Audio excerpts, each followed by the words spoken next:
सातारा जिल्ह्यातील खटाव तालुक्यातील राजापूर आणि आसपासच्या गावांमध्ये अनेक महिला कुटुंबाच्या उदरनिर्वाहासाठी रोजंदारी मजुरीवर अवलंबून होत्या।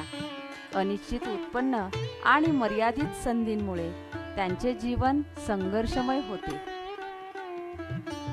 या महिला प्रामुख्याने बीपीएल कुटुंबातील असून रोजंदारी मजूर म्हणून काम करत होत्या।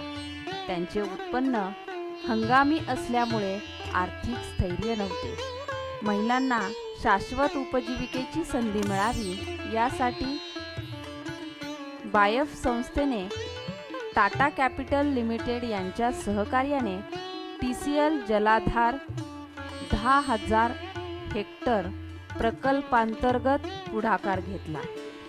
बायफ टीमने गावात बैठक घेऊन महिलांशी संवाद साधला आणि त्यांना बचत गटाच्या माध्यमातून एकत्र केले।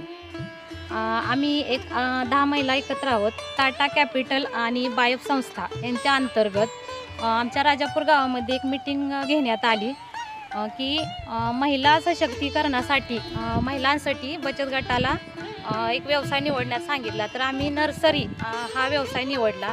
आम्ही सर्व महिला ह्या गरीब कुटुंबातील महिला आहोत।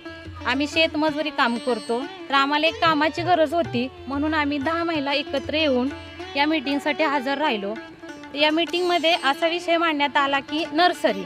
मग आम्ही ठरवलं की नर्सरी व्यवसाय आपण निवडू। महिलांना नर्सरी व्यवसायाबाबत सातत्यपूर्ण प्रशिक्षण देण्यात आले। रोप निर्मिती, बियाणे प्रक्रिया, रोपांची निगा आणि व्यवसाय व्यवस्थापन याबाबत मार्गदर्शन करण्यात आले। तसेच महिलांचा कृषी विज्ञान केंद्र बारामती येथे अभ्यास दौरा आयोजित करण्यात आला, ज्यामुळे त्यांचा आत्मविश्वास आणि ज्ञान वाढले।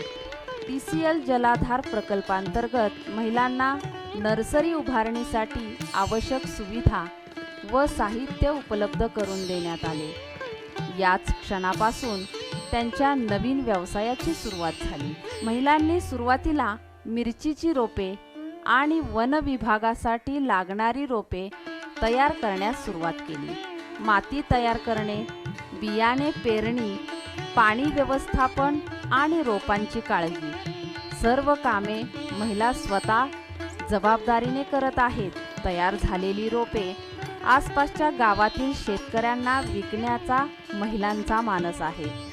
यामुळे स्थानिक स्तरावर दर्जेदार रोपे उपलब्ध होण्यास मदत होणार आहे। रोजंदारी मजुरांपासून उद्योजक बनण्यापर्यंतचा हा प्रवास महिलांच्या आत्मविश्वासाचा आणि सामूहिक प्रयत्नांचा परिणाम आहे।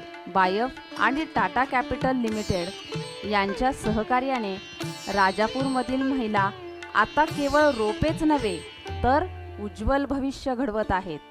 धन्यवाद।